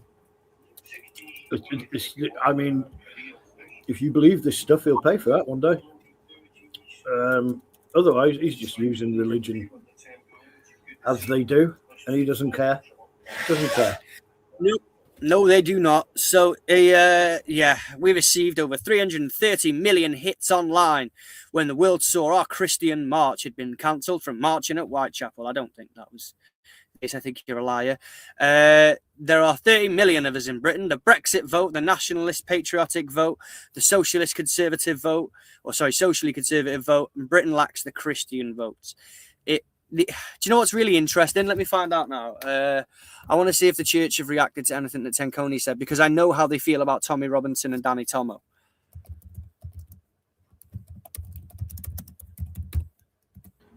So he says while you find what you're finding, he says we were mobbed in Liverpool and successfully dragged the liberal traitorous clergy heading up Liverpool Metropolitan Cathedral into the debate around liberal heresies leading the flock astray.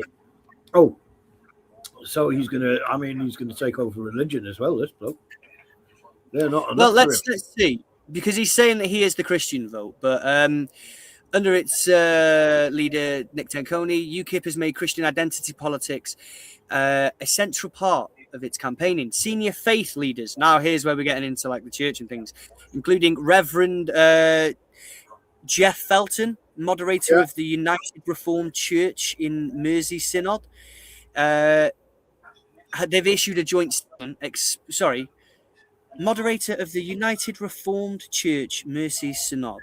I think I'm saying that right, and I hope I am. But they have issued a joint statement expressing unequivocal opposition to his marches, or that specific one there at that time that he was referencing. They said that it was not connected to the established Christian communities on Merseyside, and reaffirmed their commitment to love, justice, and compassion. So while Nick Tenconi is pretending that he is this Christian warrior that is bringing back the Christian vote, the Christians don't want anything to do with them. The Christians overwhelmingly are usually about love, justice, and compassion. These people are not Christian, not even remotely. He's sidestepping them. He's saying that they're doing things wrong. So he's sidestepping them. He's taking on that responsibility, as well as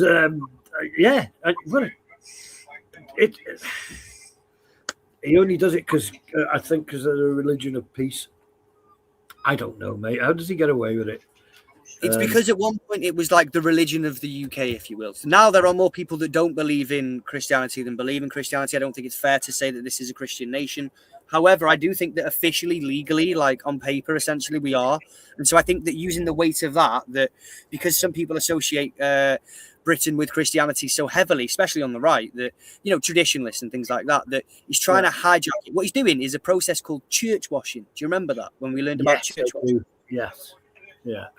Yeah. It's the religion of peace and light, just like, Islam, just like Judaism. But people will use that to wash their image and to pretend that, no, we're doing what God wants us to do. This is, a Christian thing. We're an organized group that is known for being loving and compassionate. However, the statement made here clearly contradicts Nick Tenconi's statement about being the Christian vote, as they concluded, our calling is not to sow discord, but to build bridges, not to exclude, but to welcome, not to inflame fear, but to practice compassion. We stand alongside and pray for all those who seek peace in our city. So there you go. They're not having anything to do with him. He's not a Christian leader. He's not Christian anything, to be fair. I wouldn't even go as far as Christian. But there are other people here. So let's talk about tier 3 a bit broadly speaking. So they're after electoral validation. So they're standing with like candidates and they're appearing on ballot papers, which give them the veneer of democratic legitimacy. But what they're trying to do is sanitize their extremism. They're presenting ideas that originate in far more extreme movements and in language that is designed to to not necessarily appeal to ordinary voters. They're not trying to appeal to those guys. They're trying to appeal to the racist right wing bloc. That's what they're trying to do. That's what is one of the defining features of this group. Their relationship with Tier 1, like Nigel Farage and all that, is essentially just borrowing the themes and the rhetoric that enables them to exist from more established political figures, and then trying to pursue their own aims further using that. Their relationship with Tier 2, who we're going to talk about in just a minute as well, who are your mobilizers, people like Tommy Robinson. Well, they use those protests, their demonstrations, and the outrage that's generated by the rhetoric and by the mobilizers as campaigning opportunities. That's how they do their campaigning. They go around, get votes, members, and donations at these events. Their relationship with Tier 4 is kind of providing like a sort of dual like recruitment pathway and like ideological sort of crossover, but it's the openly neo-Nazis say the quiet parts out loud, whereas these guys, they do say it, but they also do it under the veneer of electability, under the veneer of Christianity and things like that, and they provide an outlet for people who see that the neo-Nazis, they're like, look, we are neo-Nazis, of course, but they're a bit too on the nose. They're doing the salutes without closing the fist. They're not pretending that it's Roman. And so they provide an outlet for those people that still believe in the electoral process and want these ideological stances to be seen on a huge national scale. Yeah. But and then how they work with Tier 5 as well, is they get interviews by them, they get followed around by them. But yeah, and they're in this ecosystem, and they help supply a lot of the rhetoric and the content. They're not operating alone. And when people look at Nick Tenconi and think that's a bit too extreme, they can always go to Nigel Farage. So he helps the ecosystem out that way as well. But I guess it does. Oh, go on, Dad. Sorry. No, it's just I don't know whether to laugh or cry over this Tenconi business. I'm still getting used to the modern world. Okay, so yeah, I'm probably less said the better about him, to be honest.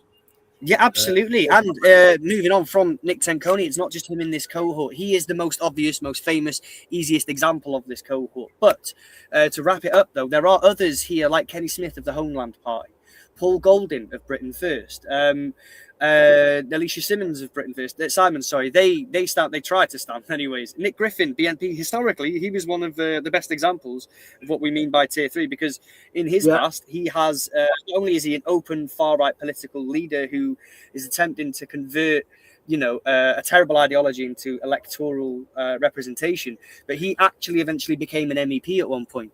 Like he got all the way up to Tier 1, but these are the people that are seeking the electoral validation from British voters. Kenny Smith, Homeland Party, went through him, Nick Griffin, Jada Franz, and all these people. They're the people who want your vote, that won't call themselves Nazis like Tier 3, but they're a lot closer to that than the current establishment, and they wish to be the current establishment. So that's Tier 3. Does that make sense? Yeah, it does. It's fine. I don't want to interrupt. Good. And the last one, very quickly, before we wrap up, and I'm sorry for boring you all with it, but Tier 2, the people who turn the grievance of a nation into national demonstrations and like movements. They become like networks for fundraising and everything else. Your Tommy Robinsons and your Ryan Bridges and all those people. Should we have a little gander and see what these people have been up to? Have you heard anything latest of Ryan Bridges, Dad?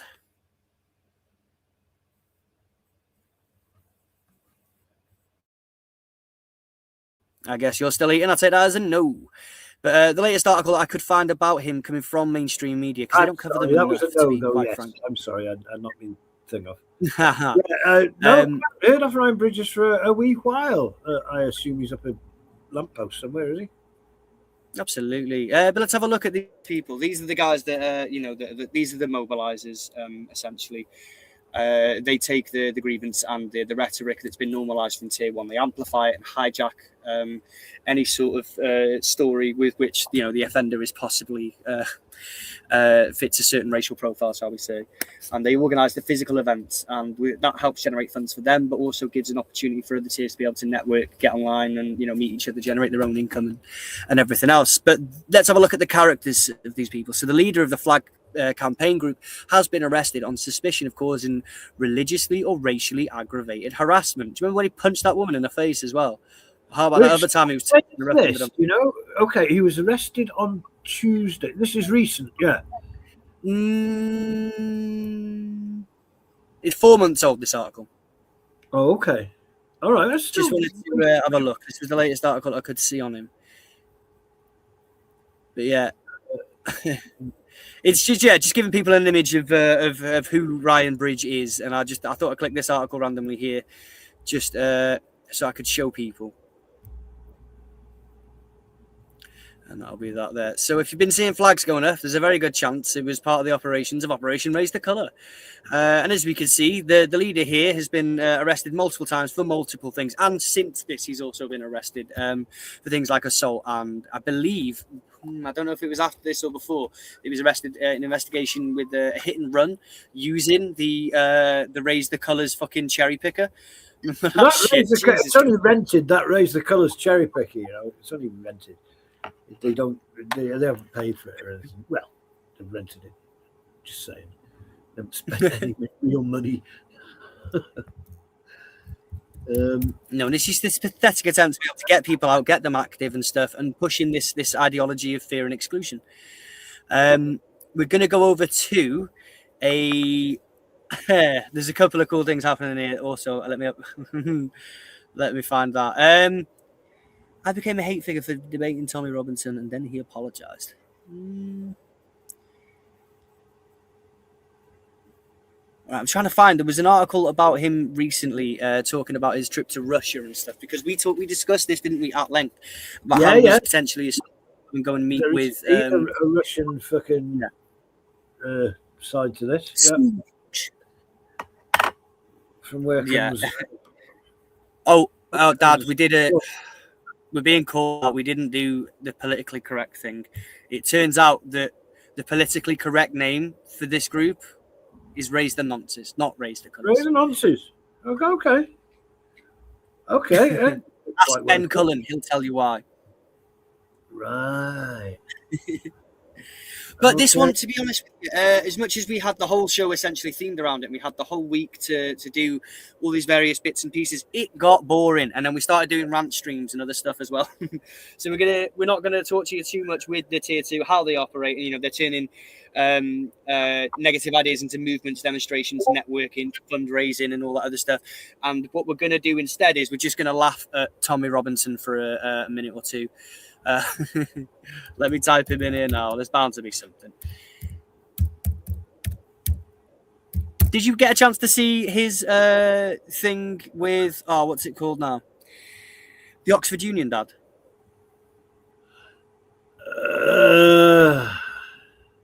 No, the last I saw of him was a reporter absolutely stripping him of any of his. I mean, he just reeled out all the stuff he's been accused of. When was he accused of? When was Tommy stalking a woman? Oh, I don't know. Tommy Robinson stalks a woman. That's one of the things this reporter brought up, and he didn't have an answer for it. He just looked like he was fuming. Let me see if I can find it.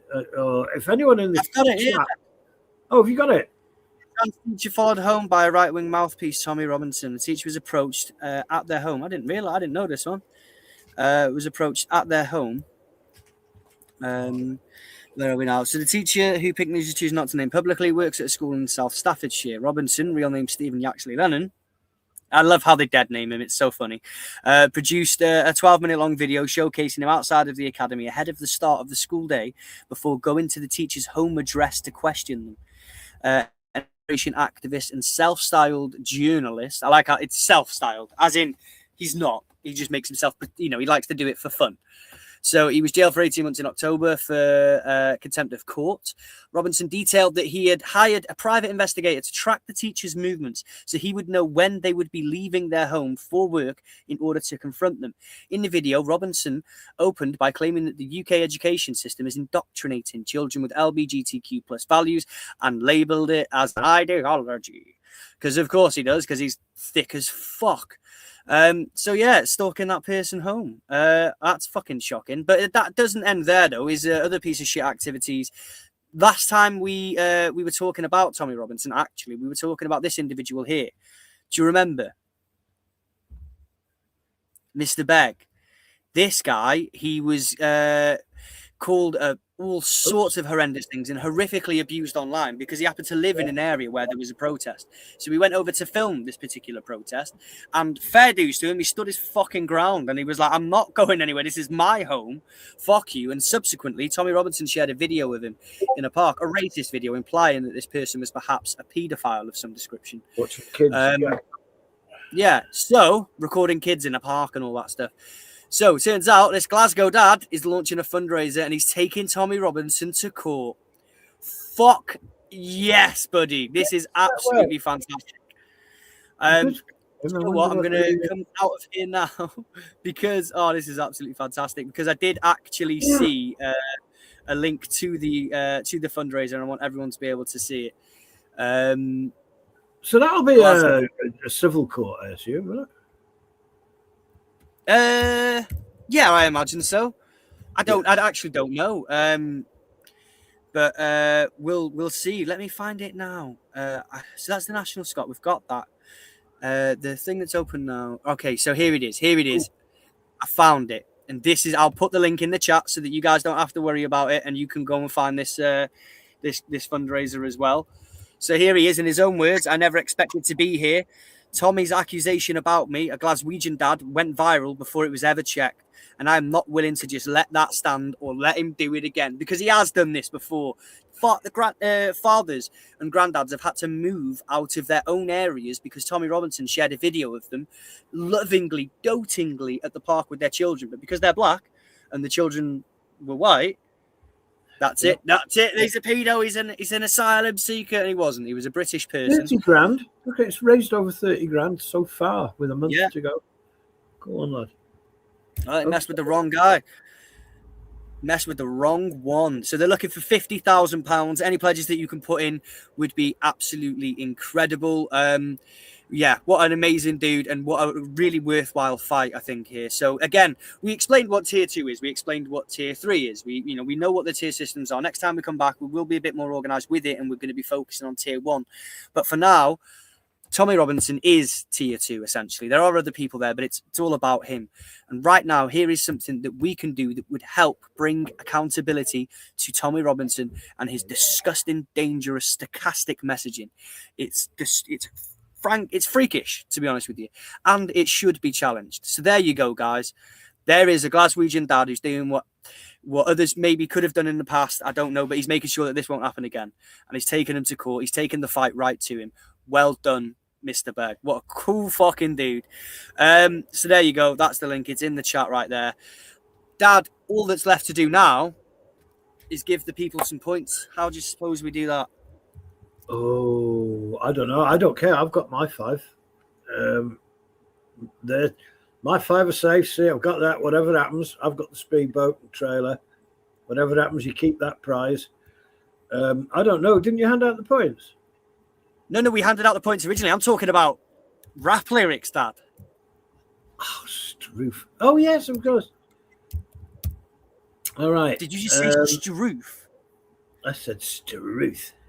God blimey, geezer, governor. Stroof. Now, this one should be an easier one for people, but it might be a bit obscure enough slightly that, might be a bit older now that folk don't recognize it. But it's in the back there, Dad. Whenever you're ready, let me know. I'm just going to prepare the stage, get all the banners up and everything. Okay, so I won't look at it yet until you go, or whatever the thing is. But you've got it up, though, yeah? Oh, hang on. Just got to make sure you're ready to go. I haven't found it yet. Okay, hold It's on. in the private chat on the StreamYard at the bottom. Private chat. Now I've. Oh, okay. Okay. I've seen the bottom, the last few couple of lines anyway. You can. Okay. And when, if you're ready, I will. Right, so I'll hit this thing. Remember, guys, you get 5 points if you can guess what the track is, what the name of this song is that my dad is reading out for you. And you get an additional 5 points if you could tell me the artist. So, and don't go on, tell me, Dad. don't hit enter until I say go. Okay. When I finish reading it, I'll say go. And that is the moment that you hit that enter. So, without further ado, you can follow me, lad. Here we go.